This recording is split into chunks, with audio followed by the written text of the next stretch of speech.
இப்போது திரைப்படம் சார்ந்து துறையினரை சந்திக்கிறதுக்கு முன்னாடி வேற ஒரு தெருக்கூத்து அப்படிங்கிற ஆர்ட் ஃபார்ம் மூலமாக சந்திக்க வேண்டிய ஒரு சூழல் உருவாகிட்டு ஒரு மகிழ்ச்சியான சூழல். அதை என்னுடைய அழைப்பை ஏற்று இங்கே வந்திருக்கக்கூடிய அனைத்து பத்திரிகை ஊடகத்துறை நண்பர்கள் அண்ணன்கள் அனைவருக்கும் என்னுடைய மனமார்ந்த வணக்கங்களை தெரிவிச்சுக்கிறேன். ரொம்ப நாள் ஆச்சு, நான் ரொம்ப அன்போடு உங்களை சந்திக்கிறதுல ரொம்ப ஆர்வமாக இருந்தேன். அது இந்த தெருக்கூத்து நிகழ்வு ஏற்படுத்தி கொடுத்துருக்கு அப்படிங்கிறது எனக்கு கூடுதல் மகிழ்ச்சியாக இருக்குது. இந்த தெருக்கூத்து வந்து உங்களுக்கு எல்லாருக்கும் தெரியும், தமிழர் கலையில் ரொம்ப முக்கியமான கலை. அந்த கலையை வந்து நம்ம திரைத்துறைக்கு வந்துட்டோம், நம்ம அடுத்தது அப்படியே கடந்து போயிடுவோம் அப்படிங்கிற மாதிரி நம்ம நினைக்காம திரும்ப இந்த தெருக்கூத்து கலைக்கு என்னெல்லாம் பண்ண முடியும் அப்படிங்கிற நோக்கத்தில் எடுத்த ஒரு முயற்சி இன்னைக்கு உலக அளவில் திரும்பி பார்க்க வைக்கக்கூடிய அளவுக்கு ஒரு மாற்றத்தை ஒரு ஒரு ஒரு அதிர்வலைகளை உருவாக்கியிருக்கு. அது இங்கே இல்லை, நம்ம அமெரிக்காவில் சிக்காகோ மாநகரில் நடந்த ஒரு டிஎன்எஃப் அப்படிங்கிற நம்ம தமிழ்நாடு அறக்கட்டளை அப்படிங்கிற ஒரு நான் ப்ராஃபிட் ஆர்கனைசேஷன். அது வந்து ஒரு மிக முக்கியமான ஆர்கனைசேஷன். அதை பற்றி நம்ம விரிவாக பார்க்க போகிறோம். அந்த அமைப்போட முன்னெடுப்பில் மிகப்பெரிய அளவில் நடந்துச்சு. அது பற்றின ஒரு 4 நிமிட வீடியோ கிளிப்ஸ். நம்ம டிஎன்எஃப்னா என்ன, அங்கே எப்படி தெருக்கூத்து அரங்கேற்றம் நடந்துச்சு அப்படிங்கிறத பற்றி ஒரு 4 நிமிட ஒரு வீடியோ மட்டும் நம்ம பார்த்துடலாம். பார்த்துட்டு அப்புறம் நம்ம வந்து விளக்கமாக பேசலாம். நன்றி.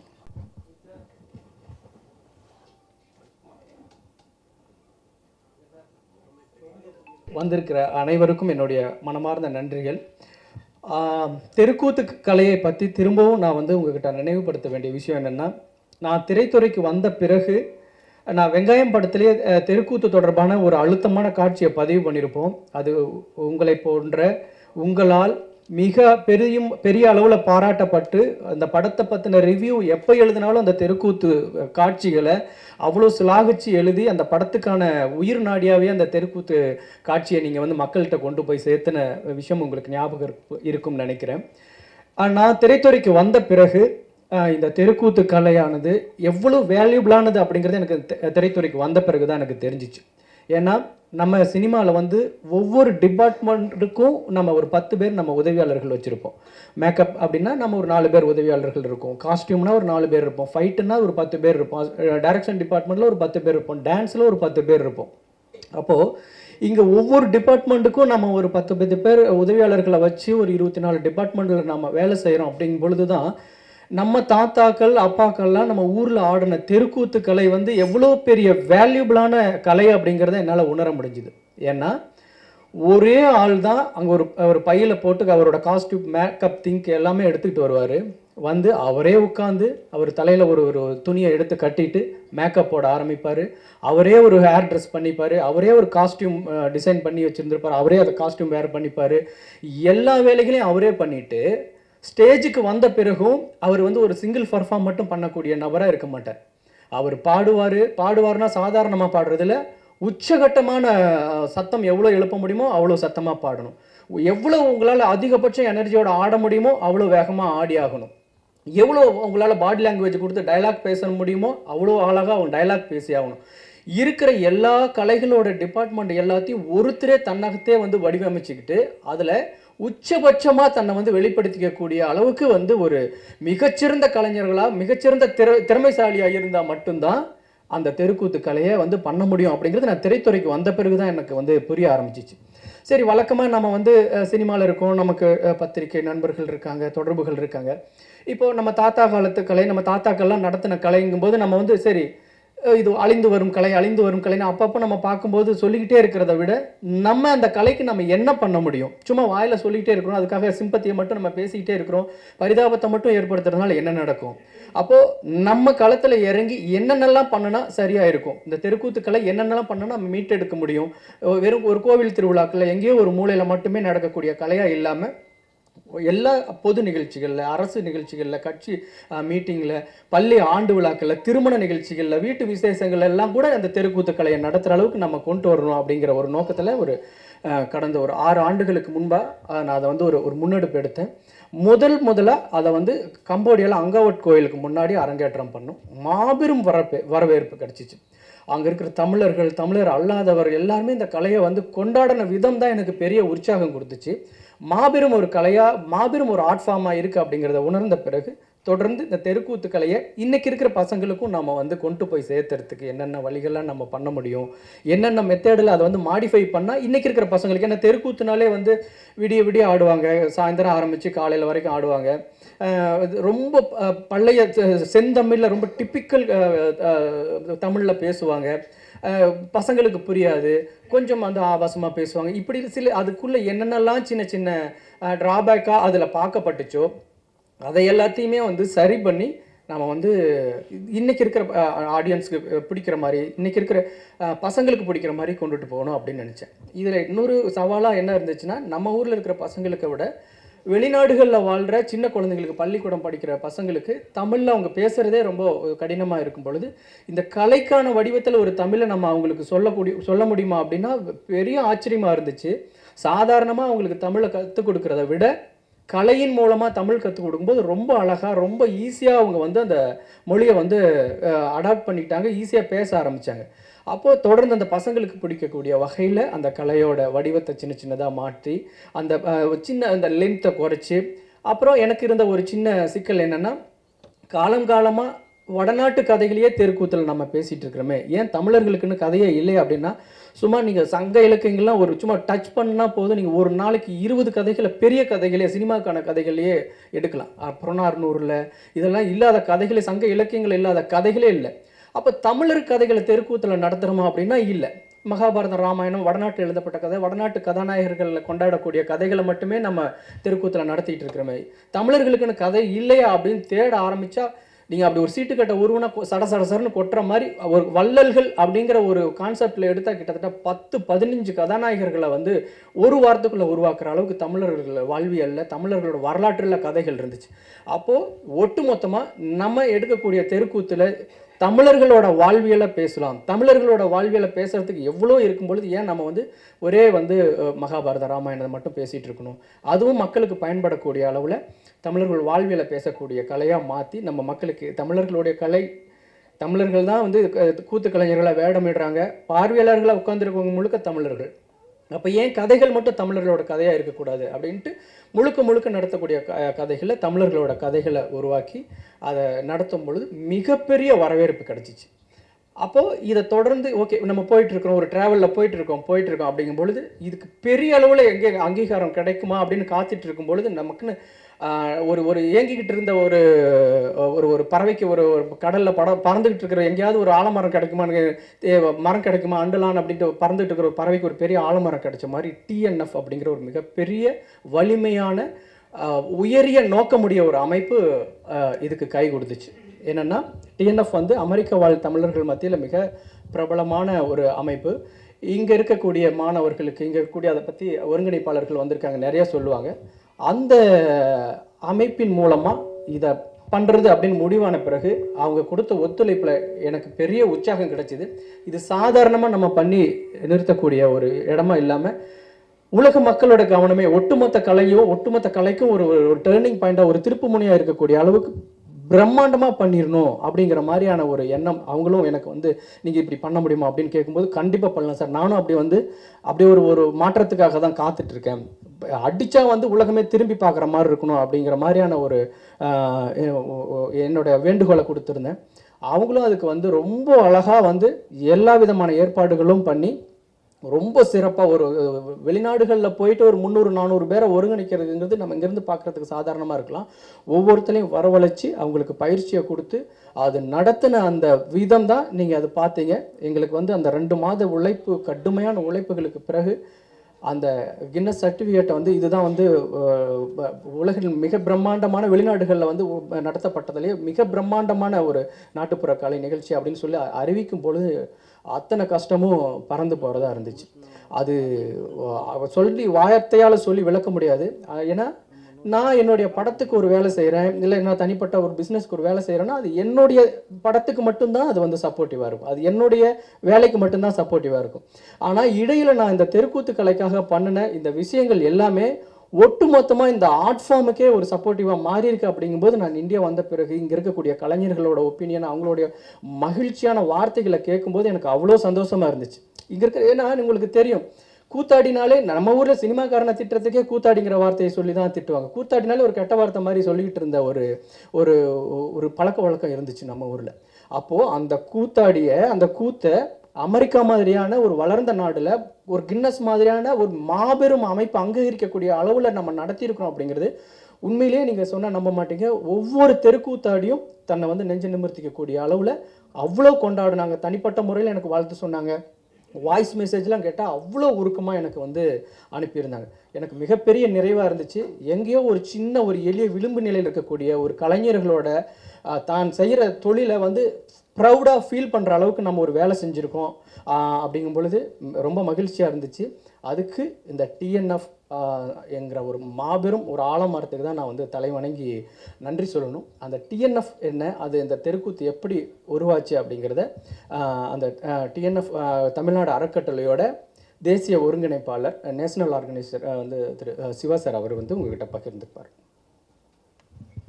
நன்றி டைரக்டர் அவர்களே. வணக்கம் அனைவருக்கும். முதலில் தமிழ்நாடு டிஎன்எஃப் என்பது தமிழ்நாடு அறக்கட்டளை சுருக்கம். 50 வருடங்களுக்கு முன்பு 1974 பால்டிமோரில் தொடங்கப்பட்டது. நான் 5 பேரால். இன்று ஒரு 30க்கும் மேற்பட்ட சாப்டர்ஸ் யூஎஸில் இருக்குது. வருஷத்துக்கு கோடிக்கணக்கான ரூபாயில் முழுவதும் அங்கே கலெக்ட் பண்ண பணம் முழுவதும் தமிழ்நாடு மக்களுக்கு, பின்தங்கிய மக்களுக்கு சேவை புரிவதே நோக்கம். அதில் 4 கோல். ஒன்று kids education and women's empowerment in under privileged area and health and hygienic. 4வது ரூரல் டெவலப்மெண்ட். இதுதான் 4 பில்லர்ஸ். ஸோ இது 50 வருடங்கள் பெரியவர்களால் சிறப்பாக செயல்பட்டு வர்றது. அது 50வது வருடம் முத்தாய்ப்பாக இருக்கணும் அப்படிங்கிற ஒரு நோக்கத்தோடு சிகாகோவில் வந்து நடத்தலாம் அப்படின்னு சொல்லிட்டு முடிவெடுக்கப்பட்டது 3 வருடங்களுக்கு முன்பு. இதில் 2019வது ஆண்டு 10வது உலக தமிழ் ஆராய்ச்சி மாநாடு வந்து சிகாகோவில் நாங்கள் தான் நடத்தினோம். அது கிட்டத்தட்ட தன்னார்வ தொண்டர்கள் 5000க்கும் மேற்பட்ட தொண்டர்கள் நடத்தப்பட்ட அதே குழு இப்போதுமே வந்து பண்ணோம். இந்த ஈவெண்ட் நோக்கம், பொன்விழா நோக்கம் வந்து ஏதாவது ஒரு காரணம் இருக்குன்னு சொல்லி 3 கோல். நம்மளுடைய தமிழர் பண்பாடு எப்போதுமே நேற்று, இன்று, நாளை, இது எப்போதுமே நம் மனதில் இருக்கும். ஸோ இந்த 50 வருடங்களாக கட்டி காத்து வந்த தலைவர்களுக்கும் தொண்டர்களுக்கும் ஒரு நன்றி நவிழல் விழாவாகவும், அங்கு உள்ள அடுத்த தலைமுறையினர்கள் உண்டு, அவங்க வந்து நம்ம ஊருக்கு கனெக்டிங் வித் த ரூட்ஸ். ஆக்சுவலாக நம்மளுடைய கிராமங்கள், என்னுடைய கிராமம், எல்லாருடைய கிராமங்களுக்கும் அடுத்த தலைமுறையினரை வந்து ஒரு தொடர்பு ஏற்படுத்தி கொடுக்கணும். ஏன்னு கேட்டிங்கன்னா வந்து அங்கே உள்ளவங்களுக்கு வந்து லீவ் அங்கே வந்து என்ன பண்ணோம், போர் அடிக்கும் அப்படின்னு சொல்லிட்டு இருப்பாங்க ஆக்சுவலாக. ஆனால் நமக்கு வந்து ஒரு பின்னாடி நம்ம ஒரு 50 வருஷத்துக்கு அப்புறம் வந்து நம்ம சார்பில் வந்து நமக்கு என்ன பிடிக்குதோ நம்மளுடைய கிராமங்களுக்கு நம்ம சார்பில் வந்து ஏதாவது பண்ணணும்னு நினச்சாச்சுன்னா வந்து அந்த கிட்ஸுக்கு, நம்மளுடைய குழந்தைகளுக்கு இங்கே ஒரு தொடர்பு ஏற்படுத்தி கொடுக்கணும் ஆக்சுவலாக. அது 2வது கோல். 3வது வந்து பார்த்திங்கன்னா இந்த ஈவெண்ட்டில் வரக்கூடிய வந்த ப்ராஃபிட்ஸ் ஆக்சுவலாக வந்து நெட் ப்ரொசீட்ஸ் அது எல்லாமே வந்து ஒரு ஃபிக்ஸ்ட் டெபாசிட்டில் வந்து போட்டு அதில் வர்ற இன்ட்ரெஸ்ட்டை வச்சு இன்னும் ஒரு 100 ஆண்டுகளுக்கு வந்து தமிழக மக்களுக்கு, பின்தங்கிய குழந்தைகள் ப்ளஸ் பெண்களுக்கு வந்து ஒரு கல்வி தமிழ்நாடு அறக்கட்டளை வந்து ஃப்ரீயாக கொடுக்கறது கிடையாது. பட் ஸ்கில் டெவலப்மெண்ட் தான் வந்து மீன் கொடுக்கறதுக்கு பதிலாக மீன் பிடிக்க கற்றுக் கொடுக்கறது தான் வந்து 50 வருஷமாக பண்ணிகிட்ருக்கிறோம். ஆக்சுவலாக இந்த 3 நோக்கங்கள், உயரிய நோக்கங்கள், இது வந்து சக்ஸஸ்ஃபுல்லாக வந்து நிறைவேறிடுச்சு. இதில் பார்த்தீங்கன்னா வந்து டைரக்டர் அவர்கள் பார்க்குறப்ப வந்து இந்த தெருக்கூத்து பற்றி பேசுகிறப்ப வந்து பார்த்தீங்கன்னா இதில் ஒரு கலை, நம்ம 50வது தமிழ்நாடு அறக்கட்டளையின் பொன்விழா ஆண்டில் ஒரு கலையை நிமிர்ந்து நிப்பாட்டுவதற்கும் வந்து ஒரு முயற்சியாகவும், இது சார்ந்து இருக்கக்கூடிய நூற்றுக்கணக்கான ஆயிரக்கணக்கான பின்தங்கிய மக்களுக்கு வந்து பெரிய ஒரு புது வாழ்வு கிடைக்கும் ஆக்சுவலாக அப்படிங்கிற ஒரு உயரிய நோக்கத்தோடும் வந்து இந்த கலையை எடுத்து பண்ணோம். ஸோ 300க்கும் மேற்பட்ட அங்கே உள்ள கிட்ஸ் பாதிக்கும் மேற்பட்டவர்கள் வந்து கிட்ஸ் தான், ஸ்கூல் கிட்ஸ் தான் வந்து பண்ணாங்க. இதுக்கு ட்ரெஸ்ஸஸ்லாம் வந்து கிட்டத்தட்ட ஒரு 300 ட்ரெஸ்ஸஸ் மேலே வந்து இங்கே தான் தைச்சிட்டு போனால் ஒரு ட்ரெஸ்ஸஸ்லாம் வந்து பார்த்திங்கன்னா வந்து 8,000 10,000 ரூபா வரைக்கும் 35 ஃபேமிலி பின்தங்கிய மக்கள் வந்து இதை ஏற்படுத்தி அங்கே ஷிப் பண்ணி பண்ணோம். ஸோ அப்படி ஒரு நிகழ்வில் வந்து பார்த்திங்கன்னா ஒரு கின்னஸ் ரெக்கார்டு கிடைச்சிது அப்படிங்கிறப்போ வந்து ஒரு கலைக்கு வந்து ஒரு அங்கே உள்ள மக்கள்லாம் ரொம்ப பெருமையாக வந்து ஃபீல் பண்ணுறாங்க. இன்றைக்கி ஈவெண்ட் முடிஞ்சு கிட்டத்தட்ட 3 வாரம் ஆகுது. இன்றைக்கி வந்து ஆடிட்டு தான் இருக்கிறாங்க ஆக்சுவலாக வந்து. ஸோ மிக சந்தோஷம் ஆக்சுவலாக வந்து. ஸோ இதுதான் தமிழ்நாடு அறக்கட்டளையின் நோக்கம் ஆக்சுவலாக வந்து. ஸோ ஐயா ராஜரத்னம் ஐயா வந்து ஐஏஎஸ் ஆஃபீஸர் இங்கே உள்ள சார். ஸோ ராஜரத்னம் சார் வந்து சொல்லுவாங்க இங்கே தமிழ்நாட்டில் என்ன பண்ணிகிட்ருக்குறோம் தமிழ்நாடு அறக்கட்டளைன்னு சுருக்கமாக. அனைவருக்கும் வணக்கம். என்னோடய பேர் ராஜரத்னம். அரசாங்கத்தில் வேலை பார்த்த பிறகு ஓய்வு பெற்ற பிறகு இந்த அறக்கட்டளையில் தமிழ்நாடு அறக்கட்டளையினுடைய தலைவராக இருக்கின்றேன். இப்பொழுது தெருக்கூத்துன்னா நம்ம பிள்ளைகளுக்கே பல பேருக்கு தெரியாது. ஆனால் இந்த கலையை எடுத்துகிட்டு போய் அமெரிக்காவில் இருக்கின்ற பிள்ளைகளுக்கு ஒரு கிட்டத்தட்ட 2 மாத காலம் பயிற்சி கொடுத்து அவர்கள் மேடையில் ஆட வைத்தது உண்மையிலேயே பாராட்டுக்குரியது. நான் திரு டைரக்டர் அவர்களை மனமாற பாராட்டுகின்றேன். மிக மிக நான் நேரடியாக பார்த்தேன். நானும் சிகாகோ போயிருந்த அந்த கான்ஃபரன்ஸில் கலந்து கொள்வதற்காக. இந்த ஆட்டத்தை பார்க்கும் பொழுது அரங்கம் நிரம்பி இருந்தது. கிட்டத்தட்ட 300 பேர். அந்த 300 பேர் வேண்டிய குடும்பங்கள் வந்தாலே போதும். இருந்தாலும் அந்த அரங்கம் வந்து 4000 பேர் கொள்ளக்கூடிய அரங்கம். அந்த அரங்கம் முழுமையாக நிரம்பி இருந்தது. மிக நன்றாக இருந்தது. அனைவருமே பாராட்டினார்கள். எனவே அந்த அளவிற்கு இந்த கலையை தமிழ்நாட்டுக்கு வெளியே எடுத்து சென்ற பெருமை டைரக்டர் அவர்களுக்கு பொருந்தும். அதற்காக மீண்டும் அவர்களை பாராட்டுகின்றேன். ரெண்டாவது, அவர் ஏற்கனவே சொன்ன மாதிரி தமிழ்நாடு அறக்கட்டளை இங்கே சென்னையில் கீழ்ப்பாக்கில் அலுவலகம் இருக்குது. ஏற்கனவே அவர் சிவா சொன்னது மாதிரி 1974 ஆரம்பித்து 50 ஆண்டுகளாக தொடர்ந்து நடைபெற்று கொண்டிருக்கின்றது. கடந்த 6 ஆண்டுகளாக நான் வந்து தலைவராக இருக்கின்றேன். அதுக்கு முன்னாடி பல தலைவர்கள் இருந்திருக்கின்றார்கள். இப்போது இதற்கு முன்னாடி நமக்கு போதிய நிதி இல்லை. இப்போ தான் ஒரு 3-4 ஆண்டுகளாகத்தான், அதாவது 17 ஆண்டுகளுக்கு 17க்கு பிறகு தான், 2017க்கு பிறகு தான் நமக்கு நிதி ஓரளவு அமெரிக்காவிலேருந்து வர ஆரம்பித்திருக்கின்றது. அமெரிக்காவில் கிட்டத்தட்ட 1500 லைஃப் மெம்பர்ஸ் இருக்காங்க தமிழ்நாடு அறக்கட்டளையில். அவர்கள் கொடுக்கின்ற நிதி போக ரெகுலர் டோனர்ஸ் இருக்காங்க. அவங்க கொடுக்கின்ற நிதியெல்லாம் அவர்கள் நமக்கு கலெக்ட் பண்ணி இங்கே அனுப்புகிறாங்க. நம்ம தமிழ்நாடு அறக்கட்டளை வந்து governed by the foreign regulation act. தெரியும், எஃப்சிஆர்ஐ பற்றி தெரியும் உங்களுக்கு. இப்போ ரொம்ப ஸ்ட்ரிக்டாக அதை ஃபாலோ பண்ணுறோம். அவங்க அனுப்புகிற பணத்தை நமக்கு டெல்லிக்கு வந்துடும். டெல்லியில் ஸ்டேட் பேங்க்கு கிளைக்கு வந்துடும். அங்கேருந்து இங்கே ஒரு சென்னையில் ஒரு பேங்க்கில் நாங்கள் கணக்கு வச்சுருக்கோம். அந்த கணக்குக்கு மாற்றிடுவோம். மாற்றின பிறகு தமிழ்நாட்டில் 38 மாவட்டம் இருக்குது. இந்த 38 மாவட்டத்துக்கும் அந்த தொகையை பிரித்து ஒவ்வொரு மாவட்டத்திற்கும் ஒரு தொகையை போட்டுருவோம். வருஷம் அங்கேருந்து வருகின்ற தொகையை, சென்ற ஆண்டு எங்களுக்கு டல்லஸ் மாநிலத்தில் கான்ஃபரன்ஸ் நடந்தது. கிட்டத்தட்ட ஒரு 6 கோடி ரூபா போன வருஷம் வந்தது நமக்கு. அந்த பணத்தை அப்படியே பிரித்து ஒவ்வொரு மாவட்டத்துக்கும் போட்டோம். இந்த வருஷமும் அதே தொகை கொடுப்பதாக சிவா அந்த தலைவர் இப்பொழுது வீரா என்று இருக்கின்றார். இவர்கள்லாம் ப்ராமிஸ் பண்ணியிருக்காங்க. அந்த தொகை வந்ததுன்னா அதை பிரித்து ஒவ்வொரு மாவட்டத்துக்கும் போட்டுருவோம். இப்போ இந்த தொகை வந்த பிறகு அது ஃபிக்ஸட் டெபாசிட் கார்பஸ் ஃபண்டு. அந்த கார்பஸ் ஃபண்டுலேருந்து பணத்தை எடுக்க முடியாது. அதுலேருந்து வருகின்ற இன்ட்ரெஸ்ட்டை எடுத்து ஒவ்வொரு ஆண்டும் ஒரு திட்டம் நிறைவேற்றுகிறோம். இப்போதைக்கு தமிழ்நாட்டில் 99 பள்ளிக்கூடம் இருக்குது. 99 அரசு பள்ளிகளை தேர்ந்தெடுத்து, குறிப்பாக கிராமப்புறத்தில் இருக்கின்ற பள்ளிகளை தேர்ந்தெடுத்து, அந்த பள்ளிகளில் படிக்கின்ற ஏழை எளிய மாணவர்களுக்கு மிகவும் குறிப்பிட்டு சொல்ல வேண்டுமானால் ஸ்லோ லேர்னர்ஸ், மெல்ல கற்கும் மாணவர்களுக்கு தனியாக ஆசிரியர்களை அமர்த்தி அந்த மெல்ல கற்கும் மாணவர்களுக்கு தேவையான உதவிகள் எல்லாம் செய்து அவர்களை படிக்க வைத்து ரெகுலர் கிளாஸஸில் சேர்த்து விட்றோம். அதுதான் இப்போ செய்துட்ருக்கோம். இந்த திட்டத்தின் மூலம் ஒரு வருஷத்துக்கு 6000 ஸ்டூடெண்ட்டை ட்ரெயின் பண்ணுறோம். இந்த வருஷம் 5843 பேர் படிக்கிறாங்க அந்த அகாடமிக் பிரிட்ஜ் கோர்ஸில். இது 99 ஸ்கூலில் நடக்குது. 140 டீச்சர்ஸ் இதுக்காக நாங்கள் அப்பாயின்ட் பண்ணியிருக்கோம். இது அரசினுடைய அனுமதி பெற்று அரசு பள்ளி நடக்கின்ற நேரத்திலேயே நமது ஆசிரியர்களும் மாணவர்கள் சொல்லிக் கொடுப்பார்கள். இவர்களை பயிற்றுவித்து இந்த மாணவர்கள் எப்படி இருப்பாங்கன்னா, பல மாணவர்களுக்கு 8வது படிக்கின்ற மாணவர்களுக்கு ஏபிசி எழுத தெரியாது, ஏபிசி சொல்ல தெரியாது, ஆனால் அவனை சொல்ல தெரியாது. அது மாதிரி மாணவர்கள் எல்லாம் நம்மளுடைய ஏபிசி வகுப்பில் சேர்ந்து அவர்களுக்கு சொல்லி கொடுத்து, அதில் ஒரு 100 மாணவர்கள் நம்மிடம் படித்தார்கள் என்றால், இன்றைக்கு இருக்கின்ற நேரையில் ஒரு 30லேருந்து 35 மாணவர்கள் நல்ல மதிப்பெண்கள் பெறுகின்ற அளவுக்கு உயர்ந்து விடுகின்றார்கள். மற்ற மாணவர்கள் ஓரளவுக்கு பயிற்சி இன்னும் அதிகமாக பயிற்சி கொடுக்க வேண்டிய ஒரு சூழ்நிலை இருக்கின்றது. தொடர்ந்து செய்து கொண்டிருக்கின்றோம்.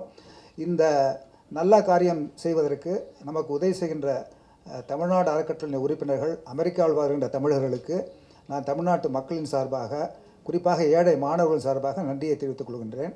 இது தவிர்த்து வருகின்ற ஆறுகளில் விமன் எம்பவர்மெண்ட், அதாவது கல்வி கொடுப்பதோடு இல்லாமல் கிராமப்புற பெண்களுக்கு வேலைவாய்ப்பும் ஏற்படுத்தி கொடுக்க வேண்டும் என்பதற்காக சில திட்டங்களை தொடங்குவதற்காக இந்த ஆண்டிலிருந்து தொடங்க ஆரம்பித்திருக்கின்றோம்.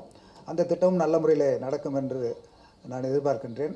இதற்கு தமிழக அரசினுடைய ஒத்துழைப்பு மிக நல்ல அளவில் நமக்கு கிடைத்திருக்கின்றது. எனவே I thank the government of Tamil Nadu for having permitted us. The only organization which has been permitted to work in the government school during working hours is Tamil Nadu Foundation. அதனால் அதற்காக நான் நன்றியை தெரிவித்துக்கொள்கிறேன். நன்றி, வணக்கம். ஒரு விஷயம் இருக்குங்க. இப்போது 50வது ஆண்டு விழா டிஎன்எஃப் வந்து ஓகே இதை வந்து பிரம்மாண்டமாக பண்ணணும் அப்படின்ட்டு ஒரு ஒரு ஒரு எண்ணத்தை மனசில் வச்சுருக்காங்க. எனக்கும் வந்து ஒரு தெருக்கூத்து கலைஞராக இதை வந்து பெரிய அளவில் பண்ணணும் அப்படின்ட்டு நானும் நினச்சிட்டேன். ஆனால் அதை நடைமுறைப்படுத்துறதுங்கிறது தான் அந்த மனசில் தோன்ற எண்ணத்துக்கும் அந்த ஸ்டேஜில் இருந்த விஷுவலுக்கும் நடுவில் ஒரு பெரிய ப்ராசஸிங் இருந்துச்சு. அது நான் நினைக்கிறது ரொம்ப ஈஸி. ஒரு அதுக்கான தொகைகளை உருவாக்கி நம்ம வந்து ஓகே இதை வந்து நம்ம பண்ணிடலாம் அப்படின்ட்டு மனசில் ஒரு திட்டமாக உருவாக்குறது ஈஸி. எப்போவுமே ஒரு படத்துக்கு ஒரு ஸ்கிரிப்ட் எழுதுகிற மாதிரி திட்டமாக உருவாக்குறதுங்கிறது ரொம்ப ரொம்ப ஈஸி. ஆனால் அந்த 2 மாத இடைவெளியில் அந்த 300 பேரையும் ஒருங்கிணைச்சு அதை வந்து அந்த நிகழ்ச்சியை நடத்துறதுக்குள்ளே ஏற்பட்ட அந்த சவாலான அனுபவங்களை வந்து நான் முன்னாடி கண்ணு முன்னாடி பார்த்தேன். அவ்வளோ வியந்து போகக்கூடிய அளவுக்கு அங்கே இருக்கிற மக்களை, நம்ம ஊரில் ஒரு மக்களை ஒருங்கிணைக்கிற ஸ்டைலுங்கிறது வேறு, அது ஈஸியாக வந்துடும். அந்த ஊரில் அந்த மக்களை ஒருங்கிணைச்சு அந்த விஷயத்தை நடத்தினது மிகப்பெரிய சவாலாக இருந்துச்சு. அதை ஒருங்கிணைச்சவர் தான் வந்து ராஜேந்திரன் கங்காதரன் அவர்கள். அவருடைய அனுபவம் வந்து ரொம்ப ரொம்ப முக்கியமானது. இந்த தெருக்கூத்துக்கு மட்டும் இல்லாமல் மற்ற எல்லா விஷயத்தையுமே ஒருங்கிணைக்கும் போது நான் அதை ரோல் மாடலாக எடுத்துக்கணும்னு நினைப்பேன். அவ்வளோ சிரமப்பட்டு அதை ஒருங்கிணைச்சார். அவருடைய அனுபவம் வந்து இந்த தெருக்கூத்து அந்த மேடையில் நம்ம பார்த்த காட்சிக்கு பின்னாடி அவ்வளோ டார்க்குக்குள்ளே அவ்வளோ மறைஞ்சிருக்கு. அதை இந்த இடத்துல அவர் பகிர்ந்துக்கிட்டால் நான் ரொம்ப சந்தோஷப்படுவேன். எல்லாருக்கும் வணக்கம். முதல்ல வந்து நான் டிஎன்எஃப்க்கு தான் நன்றி சொல்லணும் இந்த ப்ராஜெக்ட் எடுத்து பண்ணுறதுக்கு.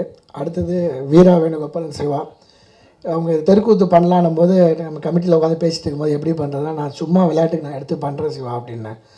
சரி நீங்கள் பண்ணுங்க அப்படின்ட்டு சொன்னாங்க. அப்போ ஒரே ஒரு கண்டிஷன் மட்டும் தான் சொன்னாங்க, உங்கள்கிட்ட ஒப்படைச்சிட்டேன், அது உங்கள் பிரச்சனை, எப்படியாவது கின்னஸ் சர்டிஃபிகேட் வாங்கி கொடுத்துடணும், இதில் வந்து உங்கள் பொறுப்புன்னு சொல்லி விட்டாங்க.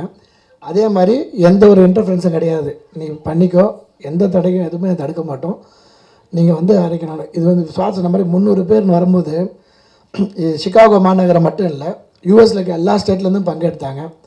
டிஎன்எஃப் சாப்டர் வந்து 26 இடத்துல ஆக்டிவாக இருக்குது. அவங்க எல்லாரையும் உள்ளே கொண்டு வரணும்னு தான் ஒரு எண்ணம். அதனால் டென்னிசி சாப்டர் எல்லா சாப்டர்லேயும் ஒரு 2 பேரை பிடிச்சி எல்லாரும் பங்கேற்கணும். அப்போ தான் அந்த தெருக்கூத்து சிகாகோ மட்டும் இல்லாமல் எல்லா ஸ்டேட்டுக்கும் போகன்ற ஒரு எண்ணம்.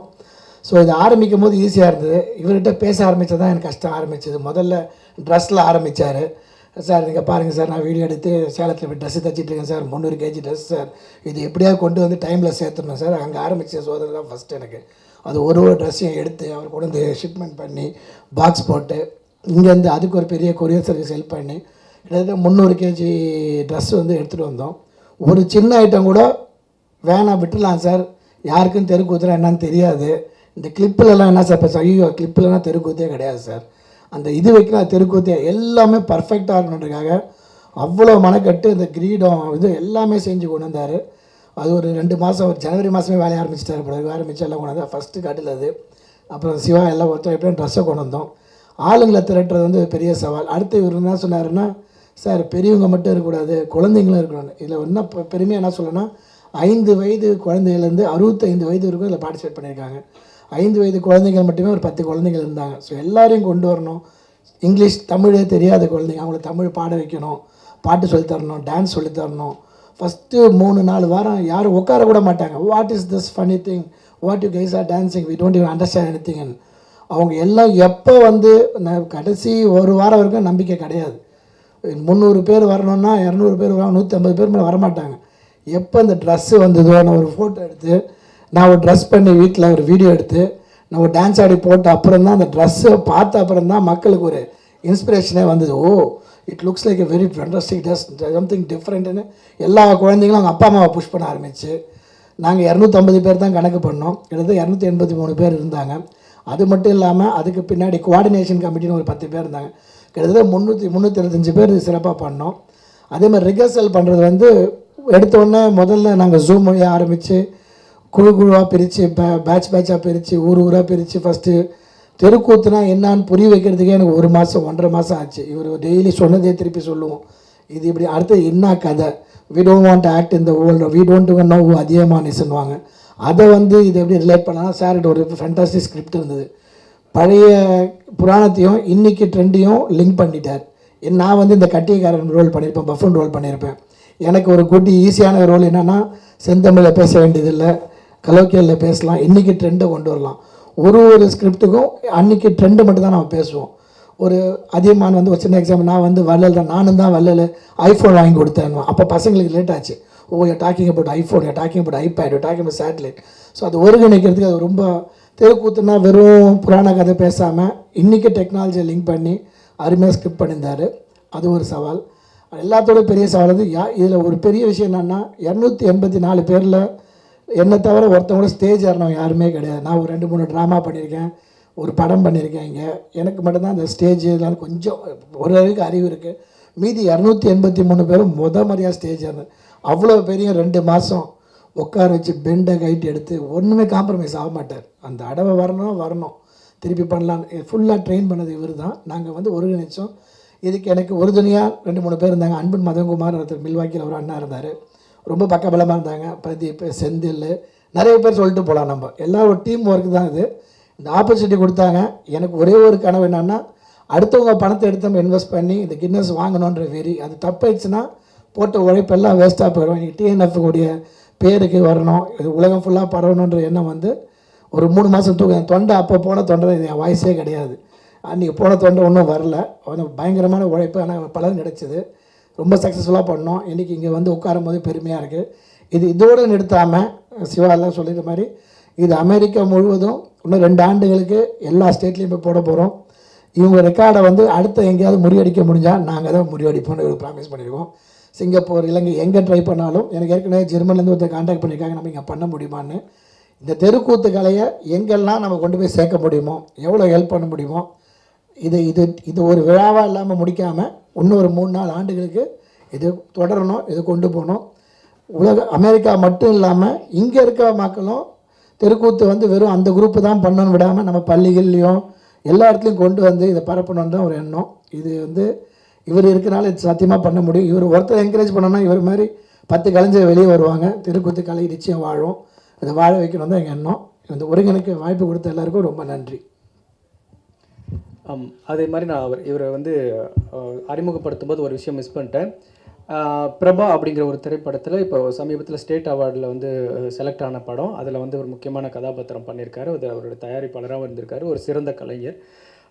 மீண்டும் அதே மாதிரி தான் நம்ம இந்த தெருக்கூத்து கலைக்கு எல்லோரும் சேர்ந்து டிஎன்எஃப், வீரா சார், சிவா சார் இவங்கெல்லாம் சேர்ந்து கொடுத்த அந்த உற்சாகமும், இவங்க மாதிரி ராஜேந்திரன் சார் மாதிரியான ஆட்கள் ஒரு பெரிய யானை மாதிரி உள்ளே வந்து ஒருங்கிணைக்கிறதுக்கு வந்த அந்த ஒருங்கிணைப்பும் மிகப்பெரிய ஒரு அங்கீகாரத்தை தெருக்கூத்து கலைக்கு வாங்கி கொடுத்துருக்கு. அப்படிங்கும்போது அதை நான் உண்மையிலேயே உங்ககிட்ட பகிர்ந்துக்கிறதுக்கு எனக்கு அவ்வளோ சந்தோஷமாக இருக்குது. யூஎஸில் போய் பண்ணிட்டு வந்துட்டு நம்ம மக்கள் இங்கே சந்திக்கும்போது, குறிப்பாக அங்கே என்ன இவங்க பார்த்துக்கிட்ட விஷயம், 2 மாதம் வந்து இவர் வீட்டில் தான் தங்கியிருந்தேன்.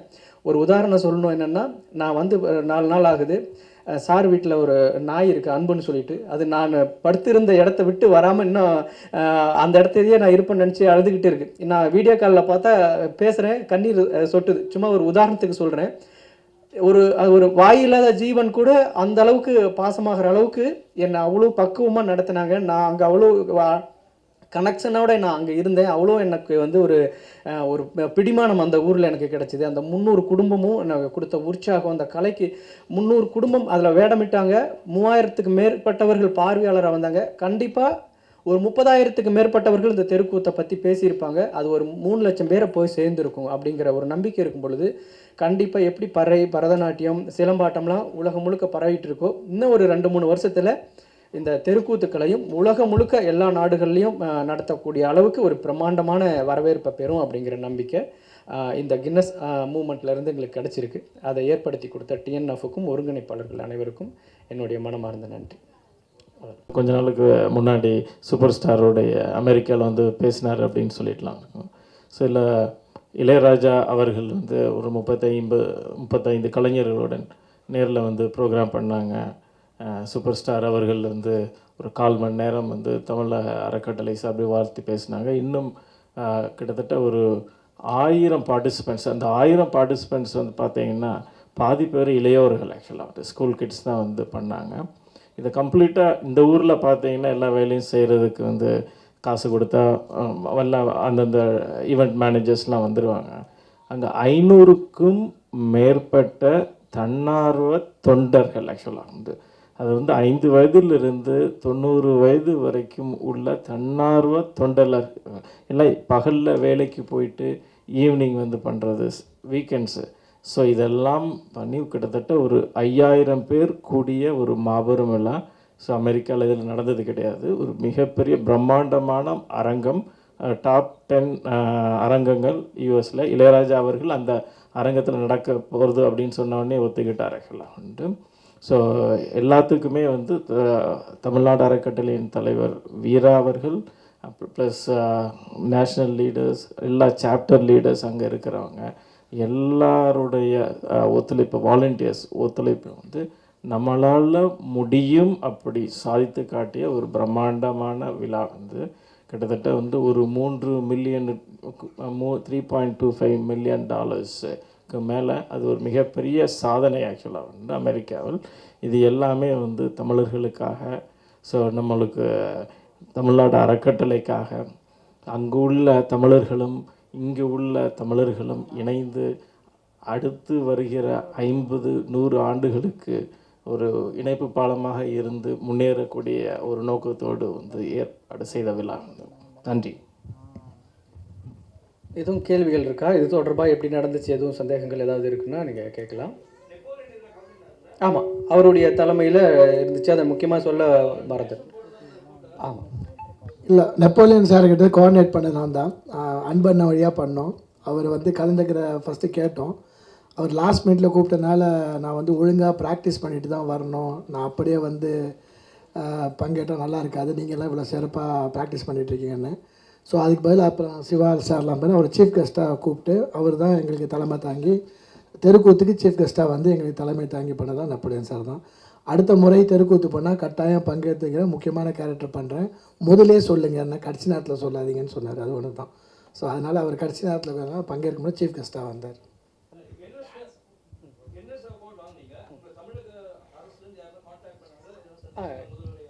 இல்லை, நான் இப்போ தான் வந்திருக்கேன். நான் வந்த உடனே உங்களை சந்திச்சிடணும் அப்படிங்கிறதுனால பத்திரிக்கையாளர் சந்திப்பு வச்சுருக்கோம்.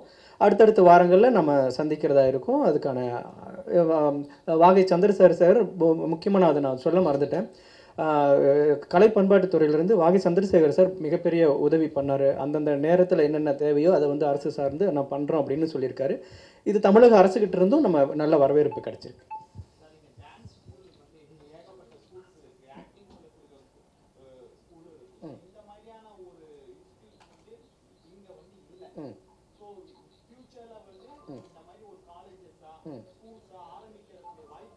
ஆமாம், அந்த மாதிரி திட்டமும் இருக்குங்க. ஏன்னா மிகப்பெரிய அங்கீகாரம் கிடைச்ச பிறகு இதை வந்து நம்ம யூஎஸில் நேரடியாக நம்ம போய் ஒவ்வொரு பிளேஸ்லேயும் போய் நம்ம கற்றுக் கொடுக்குறத விட யாருக்கெல்லாம் அது விருப்பம் இருக்குது அப்படிங்கிறது நம்ம அவங்களுக்கு இருக்கிறவங்க தேடி வந்து ஒரு இடத்துல நம்ம கற்றுக்கிறதுக்கான ஒரு பயிற்சி கூடம், நம்ம கூத்துப்பட்டறை மாதிரியான ஒன்றும் நம்ம சென்னையில் தொடங்கணும் அப்படிங்கிற ஒரு நோக்கத்தோடு தான் இருக்கும். கூடிய சீக்கிரம் அது சம்பந்தமான அறிவிப்பும் வரும். ஏன்னா நான் திரைப்படத்துறையில் இருக்கிறதுனால தெருக்கூத்திலிருந்து திரைப்படம் வரைக்குமான ஒரு பயிற்சி பட்டறையா ஒன்று உருவாக்கணும் அப்படிங்கிறதும் என்னுடைய எண்ணமாக இருக்குது. அது விரைவில் இப்போ டிஎன்எஃப் எல்லாம் இது மாதிரியான நல்ல நோக்கத்துக்கு உதவக்கூடிய நிறைய உள்ளங்கள் இப்போ நமக்கு தொடர்பில் கிடச்சிருக்காங்க. அப்படிங்கும்போது நல்ல விஷயம் எது நடந்தாலும் அவங்களுடைய ஒத்துழைப்பு இருக்கும் அப்படிங்கிற ஒரு நம்பிக்கையோட அந்த எண்ணமும் மனசில் உருவாகிருக்கு. அது கூடிய சீக்கிரத்தில் நிறைவேறும்.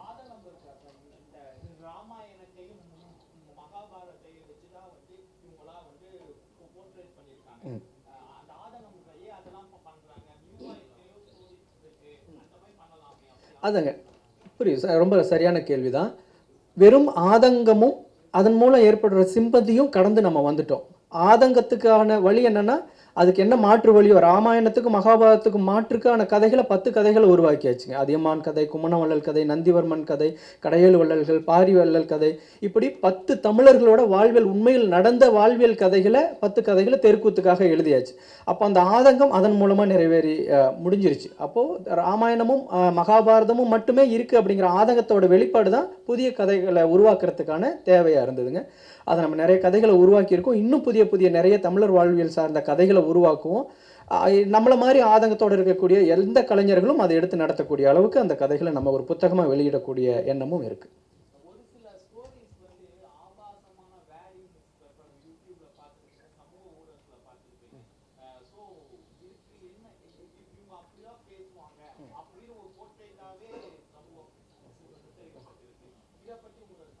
ஆமாங்க. அது தெருக்கூத்து கலையில் எப்படி நம்ம ஒரு குகை வரைவு கோயில்களில் ஒரு நிர்வாண சிலைகள், ஓவியங்களில் நிர்வாண படங்கள்லாம் ஒரு காலத்தில் அந்த காலத்தில் அதை வந்து ஒரு கலாச்சாரமாக கோவில் கோபுரங்கள் எல்லாம் வச்சுருந்தாங்களோ, அந்த மாதிரி ஒரு ஒன் ஆஃப் த வேவாக தான் பயன்படுத்தியிருக்காங்க. ஒரு மக்கள்கிட்ட பேசக்கூடிய வார்த்தைகளை ஒரு காமெடியாக அப்படி வந்து அந்த காலத்தில் நடந்திருக்கு.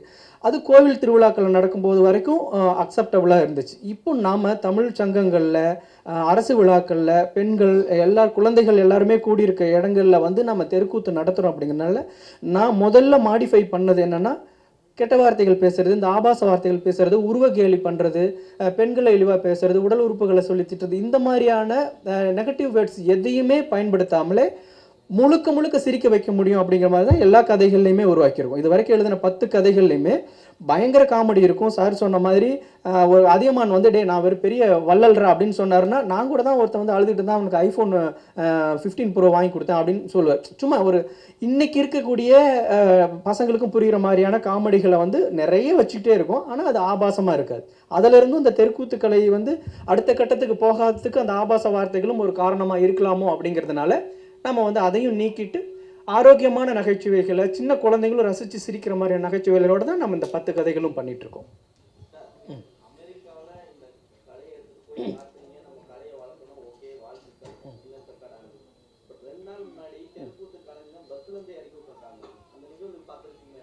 ஒருவேளை எனக்கு கவனத்துக்கு வரல.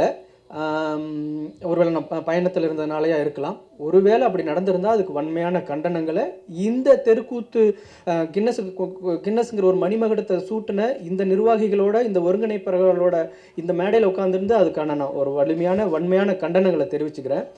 நான் முன்ன சொன்ன மாதிரி தான், தெருக்கூத்தாடினாலே அவங்க மேலே ஒரு பிம்பம் ஒன்று கிரியேட் ஆகிருக்கு. அதையெல்லாம் மாற்றணும். நான் சொன்னேன், அவங்க அனுப்பின குரல் பதிவெல்லாம் இதோட வெளிப்பாடாக இருக்கலாம். ஒரு கூத்தாடியை பார்த்தாவே வந்து ரொம்ப குடிகாரனை பார்க்குறத விட மோசமான ஒரு பார்வை இருக்குது.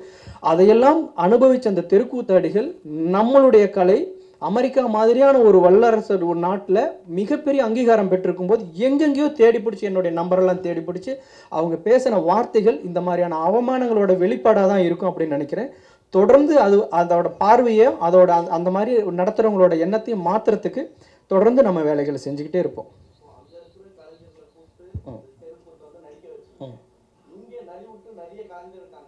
அதையும் செஞ்சுக்கிட்டு தான் இருக்கும். கம்போடியா போகும்போது, மலேசியா போகும்போது இங்கே இருக்கிறவங்களையும் தான் கூட்டிகிட்டு போகணும். ரெண்டையுமே செய்கிறோம். இங்கே இருக்கிற கலைஞர்கள் அந்த ஊரையும் பார்க்கணும், அங்கே இருக்கிற மக்கள் நம்ம ஊர் கலையும் கற்றுக்கணும். இது கலந்து தான் பண்ணுறோம், தேவையை பொறுத்து. இப்போ 300 பேருங்கும்போது 300 பேர் இங்கேருந்து கூப்பிட்டு போகிறது மிகப்பெரிய வேலை இல்லைங்களா? அது சாத்தியமே படாது. பொருளாதாரம், அது இங்கேருந்து 2 மாதம் போகிறது, இது எல்லாமே சாத்தியப்படாதுங்கும் போது அங்கே இருக்கிற கலைஞர்களுக்கு நம்ம பயிற்சி வைக்கிறதுங்கிற அந்த வேவுக்கு நம்ம போகிறோம். ரெண்டுமே கலந்து தான் பண்ணுறோம். கம்போடியெல்லாம் போகும்போது இங்கே இருக்கிற கலைஞர்களை தான் நம்ம டிக்கெட் போட்டு கூட்டிகிட்டு போனோம். அது அவங்களுக்கு பெரிய ஒரு கௌரவமாக இருந்துச்சு. அதையுமே பண்ணிக்கிட்டு இருக்கோம்.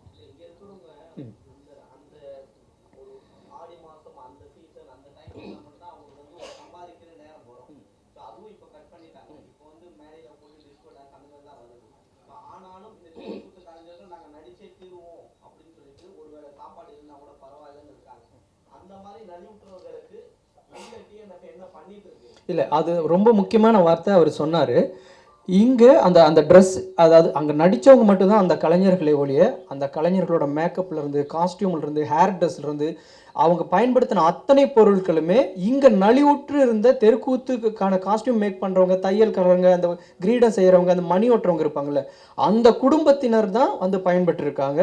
அது அவங்களுக்கு மிகப்பெரிய அந்த ஒரு நலிவடைஞ்சிருந்த ஒரு காலகட்டத்தில் அது மிகப்பெரிய வாழ்வாதாரத்தை ஏற்படுத்தி கொடுத்துருக்கு. அதுக்கு அதை முன்னாடி அவர் குறிப்பிட்டும் பொழுது சிவா சார் சொன்னது, அங்கேருந்து ஒரு நலிவடைஞ்ச 35 குடும்பங்கள் அதில் பங்கெடுத்து அதை வந்து ரொம்ப சிறப்பான முறையில் செஞ்சு கொடுத்தாங்க. அது அவங்களுக்கு தான் முழுக்க, அது அவங்களுக்கு தான் பயன்பட்டுச்சு.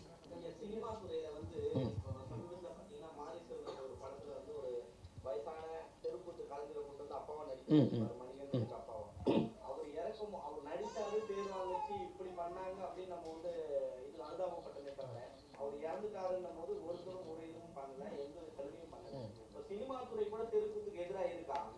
இல்லை, அப்படி இல்லைங்க. நான் வெங்காயம் படத்துலையுமே அதே மாதிரி வாழ்வியலை சொல்லியிருப்பேன். அந்த கலைஞர்களோட துன்பம் துயரம் எவ்வளோ இருக்குது அப்படிங்கிறத நம்ம சொல்லியிருப்போம்.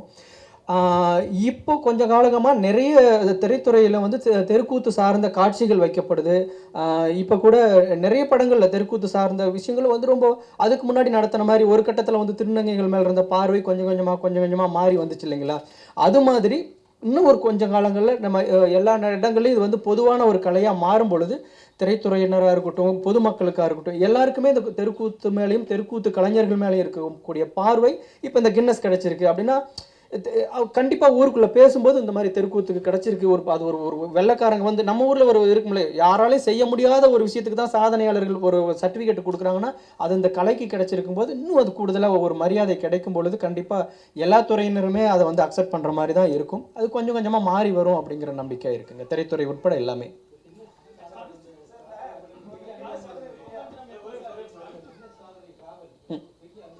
ஆமாம், நிறைய அதை தான் சொல்லிட்டு இருக்காங்க. அது அந்த கடைசி நிமிடம் வரைக்கும் ஒருங்கிணைப்பாளர் இங்கே இருக்கார். சவால்கள் நிறைய இருந்துச்சு. அந்த சர்டிஃபிகேட் கிடைக்குமா, நீங்கள் கிளிப்பிங் பார்க்கும்போது நான் ரொம்ப சீக்கிரமாக அதை ரெடி பண்ணதுனால அவ்வளோ கிளாரிட்டியாக பண்ண முடியல. இன்னும் ப்ராப்பர் ஃபுட்டேஜ் நமக்கு வராதனால அங்கங்கே கிடைச்ச ஃபுட்டேஜை வச்சு தான் நம்ம உங்களுக்கு காட்டணும்னு பண்ணோம். அந்த சர்டிஃபிகேட்டை வாங்கி கையில் வச்சுமா அந்த கூட்டம் ஆள் பறிச்சதை அடங்குறதுக்கு 10 நிமிஷத்துக்கு மேலே ஆச்சு. ஏன்னா அந்த மக்களுடைய அர்ப்பணிப்பும் உழைப்பும் அந்த பதட்டமும் இது கிடைக்குமா கிடைக்காதா, எத்தனையோ சவால்களுக்கு அப்புறம் இதை பண்ணுறோம். அந்த ஜூரியா வந்தாமா வந்து பயங்கர ஸ்ட்ரிக்ட். ஒவ்வொருத்தரும் இண்டிவிஜுவலாக அவங்க எவ்வளோ ப்ராப்பராக நடிக்கிறாங்களா என்னங்கிறதெல்லாம் பண்ணாங்க.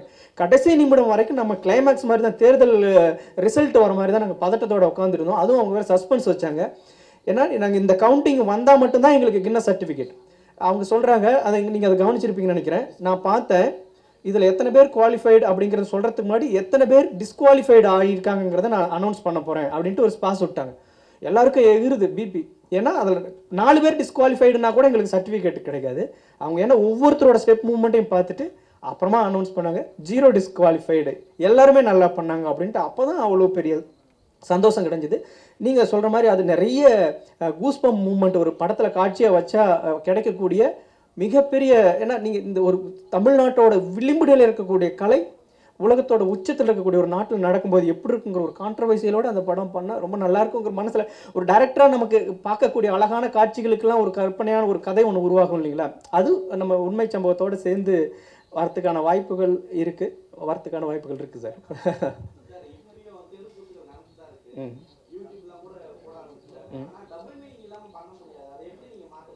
பண்ணியாச்சு சார் நிறைய. இப்போ நம்ம தமிழர் கதைகள் பண்ணுற, நான் இது வரைக்கும் 10 கதைகளை 10 நாடுகளில் நடத்தியிருக்கேன்.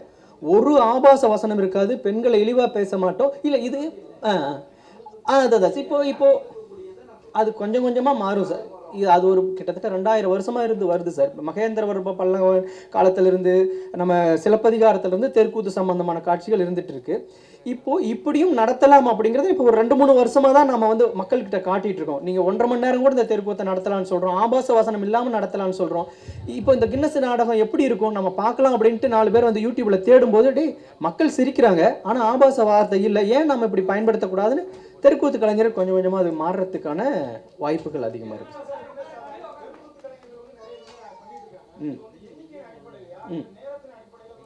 எண்ணிக்கையின் அடிப்படையில் வெளிநாடுகளில் வந்து இவ்வளோ க்ரௌடு 300 பேர் சேர்ந்து இது வரைக்கும் பண்ணினதில்லை. அந்த அடிப்படையில் எண்ணிக்கையின் அடிப்படையில் தான் இது வந்து கொடுத்தாங்க. பப்ளிக்காக கேட்டு சங்கடத்தை ஏற்படுத்தக்கூடாது அப்படிங்கிறதுனால அமைதியாக இருந்திருப்பாங்க. யாருன்னு எனக்கும் தெரியும். இன்னும் ஒரு 2 மாதத்துக்குள்ள என்னுடைய திரைப்படம் சார்ந்த ஒரு வெற்றி சார்ந்த ஒரு ப்ரெஸ் மீட்டில் உங்களை சந்திக்கிறதுக்கான எல்லா வாய்ப்புகளும் உருவாகி வந்திருக்கு. அடுத்து நான் உங்களை சந்திக்கும் போது என்னுடைய படம் சார்ந்த வெற்றி விழாவாக இருக்கும். அதையும் சொல்லிட்டு உங்கள்கிட்ட நன்றி கூறி விடைபெறுகிறேன். நன்றி.